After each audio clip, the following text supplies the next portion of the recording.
श्री गणेशाय नमः। श्रावण मास महात्म्य, तीसरा अध्याय।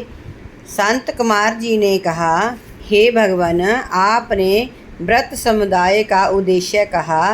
हे स्वामिन, इससे तृप्ति नहीं हुई। अंत आप सविस्तार कहें। सुरेश्वर जिसे सुन के कृतकृत्य हो जाऊं। ईश्वर ने संत कुमार से कहा, हे जोगीश, जो विद्वान श्रावण मास नक्त व्रत कर बिताता है, वह 12 महीनों में नक्त व्रत का फल भोगता है। दिन की समाप्ति के 3 घड़ी पहली रात्रि भोजन का नक्त व्रत कहा जाता है। उक्त नक्त भोजन में सूर्यास्त के पहले 3 घटी समय का त्याग कर अवशिष्ट समय लिया है। सूर्यास्त के 3 घड़ी तक संध्या काल कहा है। आहार, मैथुन, निंद्रा, चौथा स्वाध्याय, इन कामों को साया काल ना करें। गृहस्थ एवं सन्यासी के भेद से नक्त भोजन की 2 प्रकार की व्यवस्था मुझसे सुनो। अब सूर्य नारायण के मध्य होने पर अपनी देह की छाया द्विगुणित हो, उस समय सन्यासी के लिए नक्त भोजन व्रत कहा है। रात्रि में भोजन को नक्त भोजन नहीं कहा गया है। पंडितों ने गृहस्थ के लिए नक्षत्र में उदय होने पर रात्रि भोजन को नक्त भोजन व्रत कहा है। सन्यासियों के लिए रात्रि काल में निषिद्ध हो जाने से दिन के अष्टम भाग में भोजन का विधान है। गृहस्थी विधि द्वारा रात्रि में नक्त व्रत करें। सन्यासी, विधवा तथा विदुर पुरुष सूर्य नारायण के अस्त होने के पहले भोजन करें। जो पुत्रवान हैं वह आश्रयहीन तथा स्त्री विहीन पुत्रवान विदुर आदि के तो वह रात्रि में भोजन करें, क्योंकि जो पुत्रवान है वह भी आश्रमी होता है। आश्रम मास में नक्त व्रत को करने वाला प्राणी उत्तम गति प्राप्त करता है।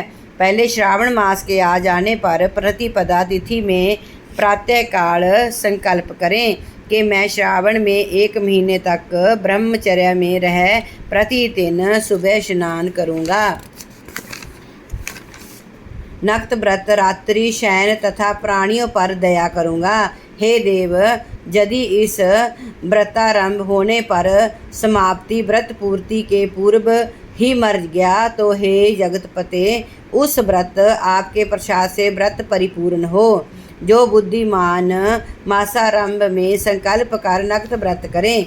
हे मुनि, अब उत्तम लक्ष्य पूजा विधि सुनो। लक्ष्य की इच्छा वाला मनुष्य बिल्व पत्रों से, शांति की कामना वाला भी दुर्बाओं से तथा आयुष की इच्छा वाला चंपा पुष्पों से भगवान हरि का अर्चन करे। विद्या की इच्छा वाला मल्लिका तथा चमेली पुष्पों से अर्चन करें। तुलसी दलों से शिव और भगवान विष्णु प्रसन्न होते हैं। पुत्र की कामना वाला मनुष्य कटेरी पुष्पों से पूजन करे। दोषवपन नाश के लिए उत्तम धान्य से अर्चन करें। देव के सन्मुख रंगबल्ली, पद्म, स्वास्तिक और चक्कर आदि बनाकर विभु का अर्चन करें। जो संपूर्ण कामनाओं की सिद्धि के लिए सब पुष्पों से अर्चन करें। यदि लक्ष्य पूजा करता है तो शंकर प्रसन्न हो जाते हैं। अंत में उद्यापन करें। मंडप बनाकर मंडप के तीसरे भाग में वेदी बनाएं। पुण्य हवन कर आचार्य वर्ण करें। पंडित में मंडप में प्रवेश कर रात में गाना बाजा शब्द से और वेद पाठ से जागरण करें। वेदी पर उत्तम चतुलिंग तो भद्र बनाकर उसके मध्य भाग में चावल से सुंदर कैलाश बनाएं। उस वेदी की जगह पर खूब चमकीला तांबे का कलश स्थापन कर उसमें 5 पल्लव तथा सूक्ष्म वस्त्र को रखें। उस पर पार्वती पति की सुवर्ण प्रतिमा को पंच अमृत स्नान पूर्वक स्थापित कर अर्चन करें। नैवेद्य युक्त धूप, दीप, गीत, वाद्य, नृत्य तथा वेद शास्त्र पुराण द्वारा रात में जागें। सुबह स्नान करें। पवित्र शास्त्र उक्त विधान से वेदी बनाएं।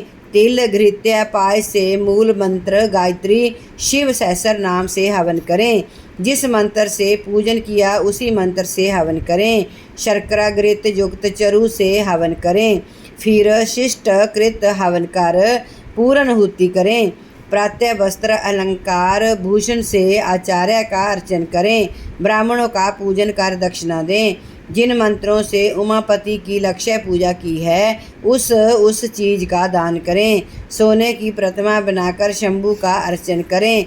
यदि 1 महीने तक दीप जलाया हो तो उसे दान में दें। संपूर्ण निशाओं की सिद्धि के लिए सोने की बत्ती चांदी का दिया बनाकर गौघृत से संयुक्त कर दान दें। देवता से रक्षा क्षमा प्रार्थना कर ब्राह्मण भोजन कराएं।